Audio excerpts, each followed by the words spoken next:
ಮನೆಗೆ ಬಂದಿರುವ ಭಕ್ತಾದಿಗಳ ಜೊತೆ ಈ ರೀತಿ ವರ್ತಿಸುವುದು ನನಗೆ ಇಷ್ಟವಾಗುವುದಿಲ್ಲ. ನನ್ನ ಮೂರನೇ ಕಣ್ಣನ್ನ ಬಿಡಬೇಕಾಗುತ್ತದೆ. ಇನ್ನು ಮುಂದೆ ಮನೆಯ ಬಳಿ ಬರುವ ಭಕ್ತಾದಿಗಳ ಸಂಖ್ಯೆ ಹೆಚ್ಚುತ್ತದೆ. ಬ್ಯಾರಿಕೇಡ್ ವ್ಯವಸ್ಥೆಯನ್ನು ಮಾಡಿಸಿದರೆ ಒಳ್ಳೆಯದು.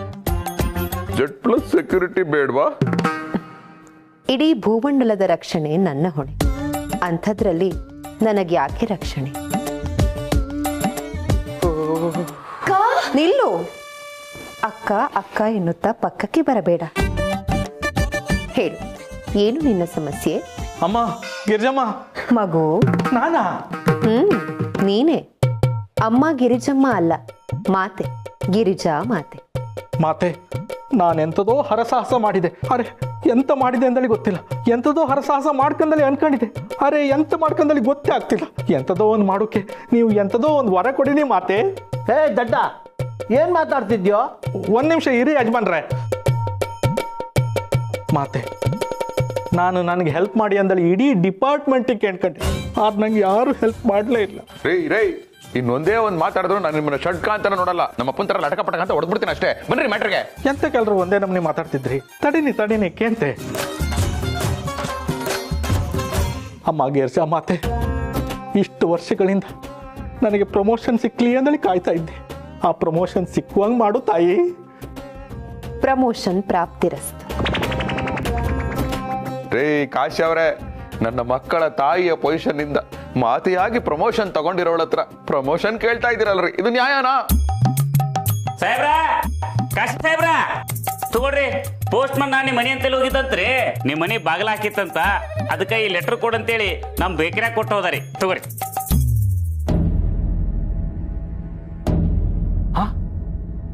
ಡಿಪಾರ್ಟ್ಮೆಂಟಿನ ಲೆಟರ್. ಅಮ್ಮ ತಾಯಿ, ಪ್ರಮೋಷನ್ ಇಷ್ಟು ಬೇಗ ಕಳಿಸಿ ಕೊಟ್ಯಾ?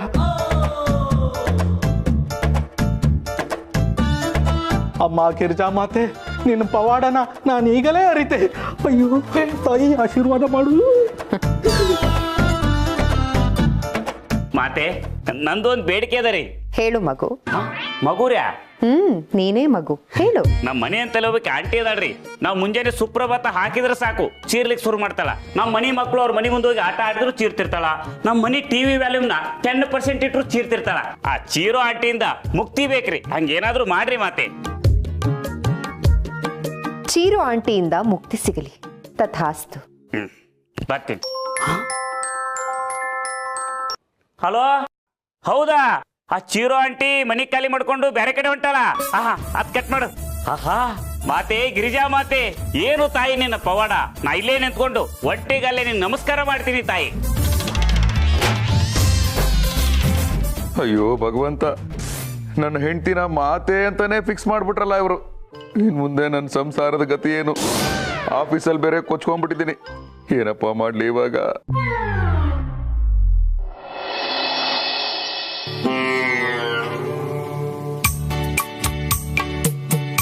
Coffee number 10.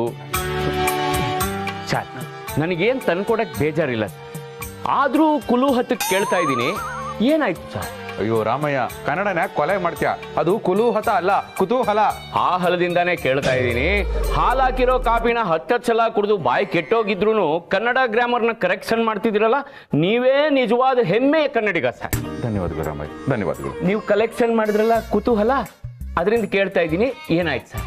ಅಯ್ಯೋ ರಾಮಯ್ಯ, ಏನು ಅಂತ ಹೇಳಿ. ಅದೇನಾಯ್ತು ಗೊತ್ತಾ ರಾಮಯ್ಯ? ನನ್ನ ಹೆಂಡತಿ ಗಿರಿ ಇದ್ದಾಳಲ್ಲ, ಇದ್ದಕ್ಕಿದ್ದ ಹಾಗೆ ಸಂಸಾರ ನಶ್ವರ, ಗಂಡ ಮನೆ ಮಕ್ಕಳು ಇವೆಲ್ಲವೂ ಬಂಧನ. ಇದೆಲ್ಲವನ್ನು ಬಿಡಬೇಕು, ಲೋಕ ಕಲ್ಯಾಣ ಮಾಡಬೇಕು ಅಂತ ಪಕ್ಕಾ ಲೇಡಿ ಸ್ವಾಮೀಜಿ ತರ ಆಡ್ತಾ ಇದ್ದಾಳೆ. ಮಕ್ಕಳನ್ನ ನೋಡ್ಕೋತಾ ಇಲ್ಲ, ಅಪ್ಪನ್ನ ಗಮನಿಸ್ಕೋತಾ ಇಲ್ಲ. ನನ್ನನ್ನಂತೂ ದೂರ ಸರಿ ದೂರ್ಥ ಅಂತ ದೂರ ಇಟ್ಬಿಟ್ಟಿದ್ದಾಳೆ. ನನಗೆ ಗೊತ್ತಿತ್ತು ಇದು ಹೀಗೆ ಆಗುತ್ತೆ ಅಂತ. ಕಿವೋ, ನನಗೆ ಗೊತ್ತಿತ್ತು. ಹೊತ್ತು ಬಹಳ ದೊಡ್ಡದಾಗಿ ಬಿಲ್ಡಪ್ ಕೊಟ್ಟೆ. ನಾನು ನಿಯತ್ತಿನ ಗಂಡ, ಪ್ರಾಮಾಣಿಕ ಅಪ್ಪ, ಮತ್ತೆ ಜವಾಬ್ದಾರಿಯುತ ಮಗ ಅಂತ. ಈಗೇನಾಯ್ತಪ್ಪ? ನಿನ್ ಸಂಸಾರನೇ ಕಟ್ಕೊಂಡು ಹೊಂಟಾಯ್ತಲ್ಲ. ನನಗೆ ಗೊತ್ತಿತ್ತು ಹೀಗೆ ಆಗತ್ತೆ ಅಂತ. ಏನಪ್ಪ ಶಿವು, 4 ಜನಕ್ಕೆ ಒಳ್ಳೆ ಸಂದೇಶ ಕೊಡ್ಬೇಕಾಗಿದ್ದ ಸಂಸಾರ 4 ಜನರನ್ನ ಮಾತು ಕೇಳುವಾಗ ಆಗೋಯ್ತಲ್ಲ. ಶಿವು ಸರ್, ನಿಮ್ಮ ಹೆಂಡತಿ ತ್ಯಾಗ ಮೂರ್ತಿ ಅದು ಇದು ಅಂತೆಲ್ಲ ಹೇಳ್ತಾ ಇದ್ರಿ, ಈಗೇನಾಯ್ತು? ನಿಮ್ಮನ್ನ ತ್ಯಾಗ ಮಾಡೋ ಹಾಗಿದ್ದಾರೆ ಅಷ್ಟೇ ನಿಮ್ ಕತೆ. ಆದ್ರೂ ಇಷ್ಟು ಚಿಕ್ಕ ವಯಸ್ಸಲ್ಲಿ ನಿಮ್ ಸಂಸಾರ ಹೀಗಾಗ್ಬಾರ್ದಾಗಿತ್ತು. ಹಂಗಾರೆ ಮೇಡಮ್ ಅವರು ಮನೆ ಬಿಟ್ಟು ಹೋಗೋದು ಪಿಸ್ಕೋ. ಸರ್, ನೀವು ಮನೆ ಕೆಲಸನೂ ಮಾಡಿಕೊಂಡು ಅಪ್ಪನೂ ನೋಡಿಕೊಂಡು ಮಕ್ಕಳನ್ನೂ ನೋಡಿಕೊಂಡು ಆಫೀಸ್ ಕೆಲಸನೂ ಮಾಡಬೇಕು. ಸ್ವಲ್ಪ ದಿನ ಆದಮೇಲೆ ಅಕ್ಕಪಕ್ಕದ ಮನೆಯವರು ನಿಮ್ಮನ್ನ ಬೇರೆ ಥರ ನೋಡ್ತಾರೆ. ನಿಮ್ಮ ಸಂಸಾರ ಅಲ್ಲೆಲ್ಲೋ ಕಲ್ಲೆಲ್ಲೋ. ಏ ರಾಮಯ್ಯ, ಪದೇ ಪದೇ ಕನ್ನಡನ ಕೊಲೆ ಮಾಡಬೇಡ. ಅದು ಅಲ್ಲೆಲ್ಲೋ ಕಲ್ಲೆಲ್ಲೋ ಅಲ್ಲ, ಅಲ್ಲೋಲ ಕಲ್ಲೋಲ. ಹಾಗಾದ್ರೆ ಅದೇ ಫಿಕ್ಸು. ಏನ್ ಫಿಕ್ಸು? ಅಲ್ಲೋಲ ಕಲ್ಲೋಲ.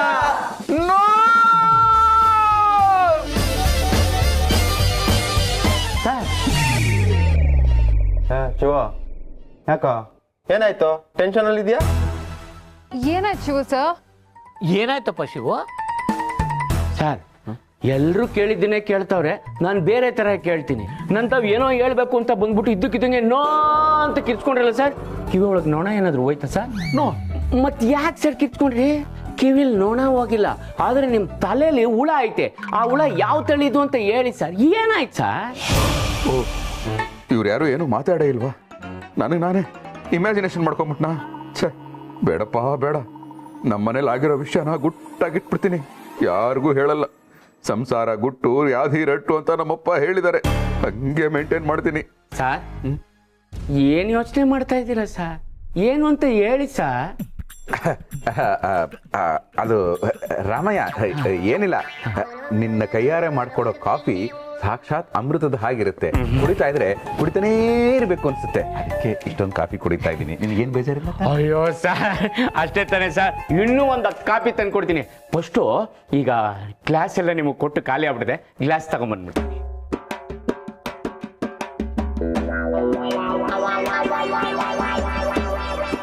ಅಯ್ಯೋ ದೇವ್ರೆ, ಏನಪ್ಪಾ ಮಾಡ್ಲಿ ಈ ಸಮಸ್ಯೆಗೆ? ನನ್ನ ಹೆಂಡತಿ ಹೇಳಿದ್ದೆಲ್ಲ ನಿಜ ಆಗುತ್ತೆ ಅನ್ನೋದೇ ನಿಜಾನೇ ಆಗಿದ್ರೆ ಅವಳ ಹತ್ರ ಹೋಗಿ ನನ್ನ ಹೆಂಡತಿ ಮೊದಲಿನ ಹಾಗೆ ಸರಿ ಹೋಗ್ಲಿ ಅಂತಾನೆ ಕೇಳ್ಕೊಳ್ತೀನಿ. ಆಗೆಲ್ಲ ಸಾಲ್ವ್ ಆಗ್ಬಿಡುತ್ತೆ. It's A good idea.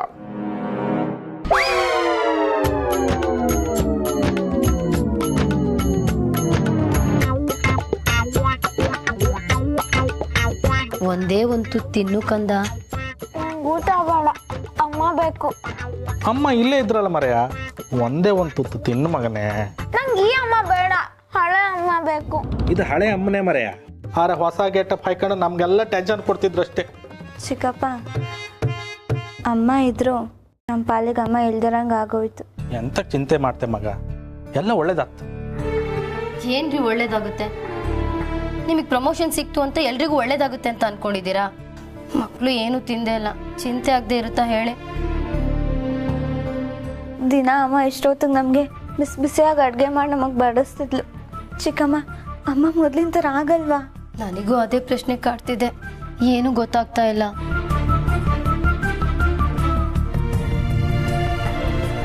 Gauri, ಅಕ್ಕ? ಅಕ್ಕ ಅಲ್ಲ, ಮಾತೆ, ಗಿರಿಜಾ ಮಾತೆ. ಹೋಗಿ 1 ಬಾಟಲಿ ನೀರು, ಒಂದಿಷ್ಟು ಒಣ ಅವಲಕ್ಕಿ, 2 ಕಂಬಳಿ ಅಂತ. ಅವಲಕ್ಕಿನ? ಅಮ್ಮ ಸರಿ ಹೋದ್ರು ಅನ್ಸುತ್ತೆ. ನಂಗೀಗ ಅವ್ರು ಅವಲಕ್ಕಿ ಮಾಡ್ಕೊಡ್ತಾರೆ. ನಂಗೆ ಇದನ್ನು ಬೇಡ ಚಿಕ್ಕಮ್ಮ. ಮಗು, ನಾನಾ? ನೀನೆ. ಅವಲಕ್ಕಿ ನಿನಗಲ್ಲ, ನನಗೆ. ನನಗೆ ಇಲ್ಲಿಯ ಕೆಲಸ ಮುಗಿಯಿತು. ನಾನಿನ್ನು ಹಿಮಾಲಯದ ಕಡೆ ಯಾತ್ರೆಗೆ ಹೊರಡುತ್ತಿದ್ದೇನೆ. ಗಿರ್ಜಾ ಮಾತೆ, ಎಂತ ಹೇಳ್ತಿದ್ರಿ? ಹಿಮಾಲಯಕ್ಕೋಗಿ ಏನ್ ಮಾಡ್ತೀರಾ? ಲೋಕ ಕಲ್ಯಾಣ ಮಾಡ್ತೀನಿ. ಆ ಹಿಮಾಲಯ ನನ್ನನ್ನ ಕೈ ಬೀಸಿ ಕರೀತಾ ಇದೆ. ಇಲ್ಲಿ ಮಕ್ಕಳು ಮರಿಯೆಲ್ಲ ಕರಿತಿರೋದು ಕೇಳಿಸ್ತಿಲ್ವ ತಾಯಿ? ಮಗು ಗೌರಿ. ನಾನಾ? ನೀನೆ. ಕೊಂಚ ಇಲ್ಲಿ ಬಾ. ತೆಗೆದುಕೋ ಈ ಪುಸ್ತಕವನ್ನು. ಏನಕ್ಕ ಇದು? ಅಕ್ಕ ಅಲ್ಲ, ಮಾತೆ, ಗಿರಿಜಾ ಮಾತೆ. ಗಿರಿಜಾ ಮಾತೆ? ಹೇಳಿ ಗಿರಿಜಾ ಮಾತೆ. ಇದು ನಾನೇ ಬರೆದಿರೋ 3 ಸಾಲಿನ ಆಧ್ಯಾತ್ಮಿಕ ಪದ್ಯಗಳು. ಇದರ ಹೆಸರು ತಿಂಕು ತಿಮ್ಮನ ಹಗ್ಗ ಅಂತ. ಹಗ್ಗ ಅಂತ ಯಾಕೆ ಕರಿಬೇಕು ಅಂತ ನೀವು ಕೇಳಬಹುದು. ಹಗ್ಗ ನಮ್ಮನ್ನ ಕಟ್ ಹಾಕತ್ತೆ, ಆದ್ರೆ ಈ ಹಗ್ಗ ನಮ್ಮನ್ನ ಭವಬಂಧನಗಳಿಂದ ಮುಕ್ತ ಮಾಡುತ್ತೆ. ಅದು ಹೇಗೆ ಅನ್ನೋದನ್ನ ನೀವು ಥಿಂಕ್ ಮಾಡಬೇಕು. ಅದಕ್ಕೆ ಇದರ ಹೆಸರು ತಿಂಕು ತಿಮ್ಮನ ಹಗ್ಗ ಅಂತ. ನೀನೇ ಓದು, ನಿನಗೆ ತಿಳಿಯುತ್ತೆ. ಗೌರಿ ತಿಳ್ಕೊಡು, ನಾನೇ ಓದ್ತೆ. ಸಾಗು ಇಲ್ಲದೆ ತಿನ್ಬೋದು ಪೂರಿ, ಸೋಪಿನ ಮೇಲೆ ಕಾಲಿಟ್ರೆ ಬೀಳ್ತೀವಿ ಜಾರಿ, ಕೊನೆವರೆಗೂ ಯಾರೂ ಬತ್ತಿಲ್ಲ ಇನ್ಕ್ಲೂಡಿಂಗ್ ಮಕ್ಕಳು ಮರಿ.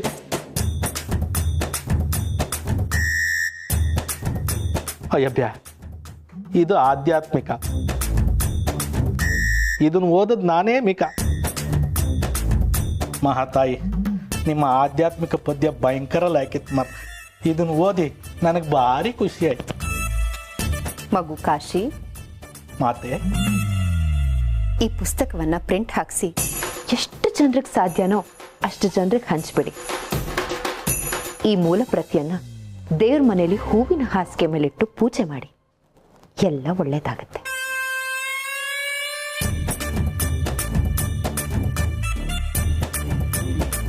ಅಪ್ಪ, ಏನಾಯ್ತು? ಅಮ್ಮನ್ ನೋಡು, ಹಿಮಾಲಯಕ್ಕೆ ಹೋಗ್ತೀನಿ ಅಂತಿದ್ದಾಳೆ. ಹಿಮಾಲಯನ? ಹಾಗಾದ್ರೆ ಅಮ್ಮ ಸರಿ ಹೋದ್ಲಾ? ಓಹೋ ಹಿಮಾಲಯ, ಶಿವನಿಗೂ ಗಿರಿಜೆಗೂ ದೇವಾಲಯ, ನವವಧುವರರಿಗೆ ಪ್ರೇಮಾಲಯ. ಅಪ್ಪ, ಅಮ್ಮ ಹಿಮಾಲಯಕ್ಕೆ ಹೋಗ್ತಾ ಇರೋದು ನಿಮ್ ಜೊತೆ ಡುಯೆಟ್ ಆಡಕ್ಕಲ್ಲ. ಮತ್ತೆ ಅವ್ರೇನೋ ಅಲ್ಲೋಗಿ ನೆಲೆಸ್ತಾರಂತೆ. ನೆಲೆಸ್ತಾರೆ? ಆಹಾ, ಗಿರಿಜಾ ಕಲ್ಯಾಣ ಮಾಡಿರೋ ನನಗೆ ಲೋಕ ಕಲ್ಯಾಣ ಅಂತ ಯಾಕೆ ಹಾವಳಿಡ್ತಾ ಇದ್ಯಾ? ಇಲ್ಲ ಇಲ್ಲ, ನಿನ್ನ ನಾನೆಲ್ಲೂ ಹೋಗೋಕ್ ಬಿಡಲ್ಲ. This is our family. ಮಗು, ನಾನಾ? ನೀನೇ. ತಿಂಕು ತಿಮ್ಮನ ಹಗ್ಗ ಪುಸ್ತಕದ 6ನೇ ಪುಟದಲ್ಲಿರುವ 3ನೇ ಪದ್ಯವನ್ನು ಓದು. ತಗಣಿ, ಓದಿ ಪುನೀತರಾಗಿ. ಮಕ್ಕಳು ಪಿಕ್ಚರ್ ಅಲ್ಲಿ ಇರ್ತಾ ಇದ್ಲು ಬೇಬಿ ಶ್ಯಾಮಿಲಿ. ಸಂಸಾರ ಖುಷಿ ಕೊಡೋದು ಬರೀ ಡ್ರೀಮ್ ಅಲ್ಲಿ. ಉಂಡ ಮೇಲೆ ಕೈ ತೊಳ್ಕೋಬೇಕು ಸಿಂಕಲಿ. ಅಯ್ಯೋ, ಸಿಂಕೆ ಆಗ್ತಾ ಇಲ್ವೇ? ಗಿರಿ, ನೀನ್ ನನ್ನ ಮಗು ಅಂತ ಕರಿ, ಒಂದ್ ಪಕ್ಷ ಒಪ್ಕೊಂಡ್ಬಿಡ್ತೀನಿ. ಆದ್ರೆ ಈ ತರ ಎಲ್ಲ ಪದ್ಯಗಳು ಬರೆದು ದಯವಿಟ್ಟು ಹಾವಳಿ ಇಡ್ಬೇಡ. ನೋಡು, ನಿನಗೆ ಏನ್ ಬೇಕೋ ಕೇಳು. ಚಿನ್ನ ಬೇಕಾ? ಟಕ ಟಕ ಟಕ ಅಂತ ಕೊಡ್ಸ್ಬಿಡ್ತೀನಿ. ಆದ್ರೆ ಹಿಮಾಲಯ ಬೇಡ, ಇದು ನಿನ್ನ ಆಲಯ. ಮಗು ಶಿವಪ್ರಸಾದ್, ಆ ಪುಸ್ತಕದ 9ನೇ ಪುಟದಲ್ಲಿರುವ 2ನೇ ಪದ್ಯವನ್ನು ಓದು. ಅಪ್ಪ, ನಾನು ಓದ್ತೀನಿ.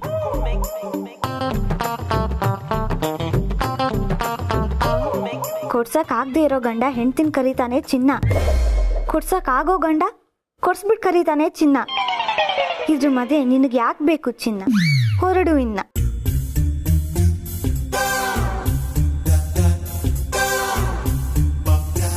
ನಾನು ಹೊರಡ್ತೀನಿ.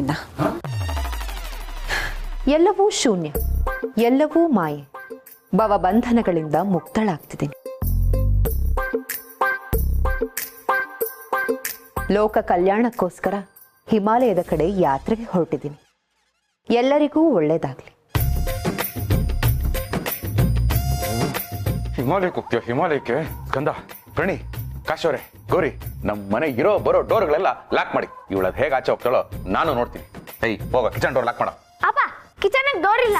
ಕಿಟಕಿ ಇದೆ ಅಲ್ವೇನೋ, ಅದೇ ಲಾಕ್ ಮಾಡು. ಒಟ್ಟಲ್ಲಿ ಇವಳು ಆಚೆ ಹೋಗ್ಬಾರ್ದು, ಇವಳ ವಿಷಯನೂ ಆಚೆ ಹೋಗ್ಬಾರ್ದು. ಅಷ್ಟೇ, ಹೋಗಿ.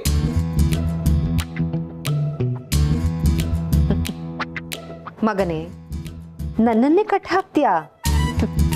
ದೇಹನ ಕಟ್ ಹಾಕ್ಬೋದು, ಆದ್ರೆ ಆತ್ಮನ ಕಟ್ ಹಾಕೋದಕ್ಕಾಗಲ್ಲ. ಆ ಪುಸ್ತಕದಲ್ಲಿರೋ ಲಾಸ್ಟ್ ಪೇಜಲ್ಲಿನ ಲಾಸ್ಟ್ ಪದ್ಯ ಓದು. ಇನ್ನು ಸರಿ ಪದ್ಯ ಗಿದ್ಯ ಅಂದ್ರೆ ರಸ್ಟ್ ಹಿಡಿದ್ರೆ ನನ್ನ ಹಳೆ ಗದೆಯಲ್ಲಿ ಹೊಡ್ಬಿಡ್ತೀನಿ ಅಷ್ಟೇ. ಯಾರೋ ಡೋರ್ ಹೊಡಿತಾ ಇದಾರಲ್ಲ. ಅಯ್ಯೋ,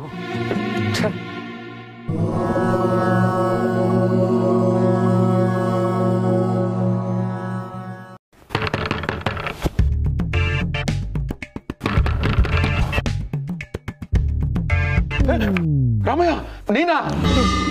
ಯಾಕೆ ಸರ್ ಅಷ್ಟೊಂದು ಗಾಬರಿ ಆಗಿದ್ದೀರಾ? ಗಾಬರಿ ಆಯ್ತಾ?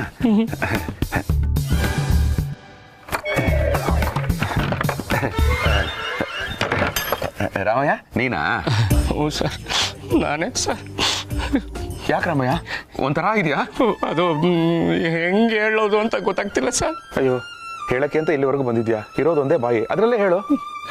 ಅದು ಹೆಂಡತಿ ವಿಷಯ ಸರ್. ಗೊತ್ತಾಗೋಯ್ತಾ? ಅಯ್ಯೋ, ನನ್ನ ಹೆಂಡತಿ ವಿಷಯ ಗೊತ್ತಾಗಬಾರ್ದು ಅಂತ ಇರೋ ಬರೋ ಬಾಗಿಲು ಕಿಟಕಿ ಎಲ್ಲ ಮುಚ್ಚಿದ್ದೆ. ಆದರೂ ಆಫೀಸ್ವರೆಗೂ ವಿಷಯ ಪಸರ ಆಗೋಯ್ತಾ? ಛೇ, ಎಲ್ಲ ದುರ್ವಿಧಿ. ಯಾವ ಗಂಡಸಿಗೂ ಇಂಥ ಪರಿಸ್ಥಿತಿ ಬರಬಾರ್ದು ಸರ್. ಬಂದ್ಬಿಟ್ಟಿದ್ದೆ ಪರಿಸ್ಥಿತಿ, ಅನುಭವಿಸ್ಲೇಬೇಕು ಅಲ್ವಾ? ಅದಿರಲಿ, ಈ ವಿಷಯ ಯಾರಿಗೂ ಹೇಳಕ್ ಹೋಗ್ಬೇಡ. ಆದರೆ ನಿನಗೆ ವಿಷಯ ಗೊತ್ತಾಯ್ತು? ನನ್ನ ಹೆಂಡತಿ ವಿಷಯ ನನಗೆ ಗೊತ್ತಾಗದೆ ಇನ್ನು ಯಾರಿಗೆ ಗೊತ್ತಾಗುತ್ತೆ ಸರ್? ನಿನ್ನ ಹೆಂಡತಿ ವಿಷಯನ? ಓಹ್, ಇವನ್ ಹೆಂಡತಿ ವಿಷಯನ? ನನ್ನ ಹೆಂಡತಿ ವಿಷಯ ಗೊತ್ತಾಗೋಯ್ತೇನೋ ಅಂತ ಗಾಬರಿ ಆಗ್ಬಿಟ್ಟಿದ್ದೆ. ಅಯ್ಯೋ ಪಾಪ, ಏನಾಯ್ತು ರಾಮಯ್ಯ? ಅದು ಸ್ವಲ್ಪ ಪರ್ಸ್ನಲ್ ಮ್ಯಾಟ್ರ್ ಸರ್. ಒಂಚೂರು ಸೈಡ್ಗೆ ಹೋಗೋಣ ಸರ್. ಇಲ್ಲಿ ಯಾರು ಇಲ್ವಲ್ಲ, ಇಲ್ಲೇ ಹೇಳು. ಸರ್, ಗೋಡೆಗಳಿಗೆ ಕಿವಿ ಇರುತ್ತೆ ಅಂತ ಹೇಳ್ತಾರೆ, ಅಂಥದ್ರಲ್ಲಿ ಅಂಗಡಿಗೆ ಬರೋ ಕಸ್ಟಮರ್ಸ್ ಕಿವಿ ಇರಲ್ವ ಸರ್? ಪ್ಲೀಸ್ ಸರ್, ನಡಿ.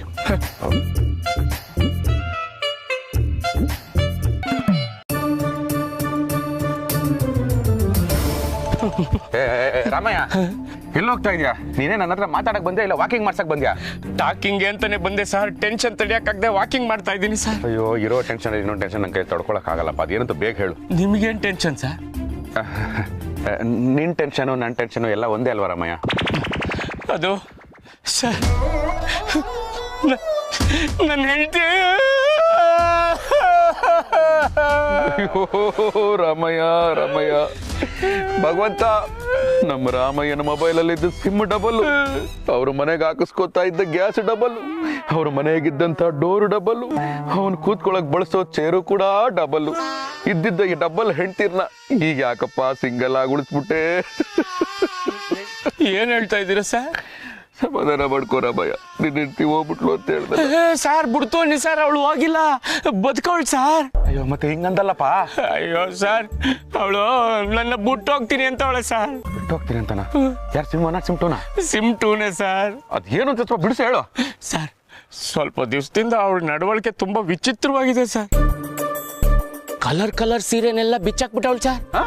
ಬಿಳಿ ಸೀರೆನೇ ಉಟ್ಕೊಂಡವಳೆ ಸರ್. ಆಮೇಲೆ ಈ ಪೋಸ್ಟ್ ಆಫೀಸಲ್ಲಿ ಬರ್ತದಲ್ಲ ಸರ್ ಸೀಲು, ಆ ಥರ ಸೀಲ್ನಲ್ಲಿ ಕೆಂಪು ಕುಂಕುಮನ ಇಷ್ಟಾಗಲ್ಲ ಹಣೆಗೆ ಮಾಡಿಕೊಂಡವಳು ಸರ್. ಮಾತೆತ್ತಿದ್ರೆ ಮಗು ಅಂತಾಳೆ ಸರ್, ಬಾಯಿ ಬಿಟ್ರೆ ಅಯ್ಯೋ ಲೋಕ ಕಲ್ಯಾಣ ಅಂತಾಳೆ ಸರ್. ಸ್ವಲ್ಪ ದಿವಸದಿಂದ ಹಿಮಾಲಯಕ್ಕೆ ಹೋಗ್ತೀನಿ ಅಂತ ಇದ್ದಾಳೆ ಸರ್. ನನ್ನ ಕೈ ಕಾಲೇ ನಡ್ಕ ಬರ್ತಾ ಇದೆ ಸರ್. ಏನ್ ಮಾಡ್ಬೇಕು ಅಂತ ಗೊತ್ತಾಗದೆ ನಿಮ್ಮ ಹತ್ರ ಬಂದು ಹೇಳ್ಕೊಂಡ್ರೆ ಏನಾದ್ರೂ ಪರಿಹಾರ ಕೊಡ್ತೀರಾ ಅಂತ ಬಂದೆ ಸರ್. ಏ ರಾಮಯ್ಯ, ನಿನ್ನ ಆಡ್ಕೋತಾ ಇಲ್ಲ ತಾನೇ? ಆಡ್ಕೊಳ್ಳೋದು ನಾನು ಯಾಕೆ ಸರ್ ನಿಮ್ಮನ್ನ ಆಡ್ಕೊಳ್ಳಿ? ಮತ್ತೆ ನೀನು ಇಷ್ಟೊತ್ತು ಹೇಳ್ದಲ್ಲ, ಇದನ್ನ ನೀನು ಕದ್ದು ನೋಡಿದ್ದ ಅಥವಾ ಕದ್ದು ಕೇಳಿಸ್ಕೊಂಡಿದ್ದ? ಸರ್, ಕದ್ದಿದ್ದಲ್ಲ ಸರ್, ನನ್ನ ಜೀವನದಲ್ಲಿ ನಡೀತಾ ಇರೋದು ಸರ್. ರಾಮಯ್ಯ ಹೇಳ್ತಿರೋದು ಕೇಳಿದ್ರೆ ರಾಮಯ್ಯನ ಹೆಂಡ್ತಿನು ನಮ್ಮ ಗಿರಿ ಥರನೇ ಆಡ್ತಿದ್ದಾಳಲ್ಲ. ಯಾವುದಕ್ಕೂ ಕನ್ಫರ್ಮ್ ಮಾಡ್ಕೊಳ್ಳೋಣ. ರಾಮಯ್ಯ, ನಿನ್ನ ಹೆಂಡ್ತಿ ಪುಸ್ತಕ ಏನಾದರೂ ಬರೀತಾಳ? ಹ್ಞೂ ಸರ್, ಪುಸ್ತಕದ ಜೊತೆ ಅದೆಂತೆದೋ ಕೆಟ್ಟ ಕವಿತೆ ಬರೀತಾಳು ಸರ್. ಅದನ್ನು ನೋಡೋದಿರ್ಲಿ, ಕೇಳಕ್ಕೂ ಆಗಲ್ಲ ಸರ್. ಅದೆಂಥದೋ ಪುಸ್ತಕ ಸರ್, ತಿಂಕು ತಿಮ್ಮನ ಹಗ್ಗ ಅಂತೆ ಸರ್. ತಿಂಕು ತಿಮ್ಮನ ಹಗ್ಗ ಸರ್, ಹಗ್ಗ. ಸಾರ್, ಒಂದು ಕವಿತೆ ಬರ್ದಿದ್ದಾಳೆ, ಉದಾಹರಣೆಗೆ ಹೇಳ್ತೀನಿ. ಮಳೆ ನಿಂತು ಹೋದ ಮೇಲೆ ಹನಿಯೊಂದು ಮೂಡಿದೆ ಅಂತೆ. ಗಂಡ ಆಫೀಸಿಗೆ ಹೋದ ಮೇಲೆ ಕೆಲಸ ಏನು ಉಳಿದಿದೆ. ಜೀವನ ಸಾಕಾಗಿದೆ, ಕಲಾಸಿ ಪಾಳ್ಯ ಕಡಿತಿದೆ. ಕ್ಷಮಿಸಿ ಸರ್, ಹಿಮಾಲಯ. ಓಹೋ, ಇಲ್ಲಿ ಏನೋ ವಿಷಯ ಇದೆ. ಡೀಟೇಲ್ ಆಗಿ ಸ್ಟಡಿ ಮಾಡಿ ಡೀಲ್ ಮಾಡಬೇಕು.